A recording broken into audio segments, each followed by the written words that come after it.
Hi കൂട്ടുകാരെ, ഇന്നൊരു ചെറിയൊരു തോരൻ ഉണ്ടാക്കാൻ വേണ്ടി വെള്ളപ്പയർ വെള്ളത്തിലിട്ടിട്ടുണ്ടായിരുന്നു കേട്ടോ. അപ്പോൾ അത് പെട്ടെന്നൊരു തോരൻ ഉണ്ടാക്കാനായിട്ട് കുക്കറിലേക്ക് ഇട്ടു. അത് കഴിഞ്ഞിട്ട് അത് പാകത്തിന് വെള്ളം ഒഴിച്ച് ഒറ്റ വിസിൽ വന്നവരെ വെച്ചാൽ മതി.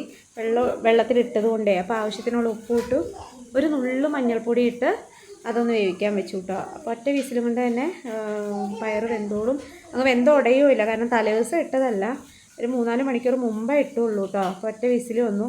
പിന്നെ അത് തോരനുണ്ടാക്കാനായിട്ട് ചെറിയ ഉള്ളിയും ഒരു ചില വെളുത്തുള്ളിയും പിന്നെ ഒരു 3-4 വറ്റൽമുളകും കൂടെ ഇട്ടു കേട്ടോ. അപ്പോൾ അത് തോരനുണ്ടാക്കാനായിട്ട്. പിന്നെ കറി ഇന്നലത്തേക്ക് ഇരിപ്പുണ്ടായിരുന്നു. മീൻ പീരയുണ്ട്, കൊഴുവ വെച്ചതുണ്ട്, പിന്നെ മീൻ വറുത്തതും ഉണ്ട് കേട്ടോ. അത് 2-3 ദിവസത്തേക്കൊക്കെ എടുക്കും കേട്ടോ. പിന്നെ അതേ വെളിച്ചെണ്ണ ഒഴിച്ചു, കടുക് പൊട്ടിച്ചു, പിന്നെ ചതച്ച് വെച്ച് അതിട്ട് നന്നായിട്ട് വഴറ്റി ഒരു പകുതി ഒരു മൂപ്പായി കഴിയുമ്പോൾ അതിലോട്ട് ഇച്ചിരി മഞ്ഞൾപ്പൊടിയും കൂടി ഇട്ട് വഴറ്റി.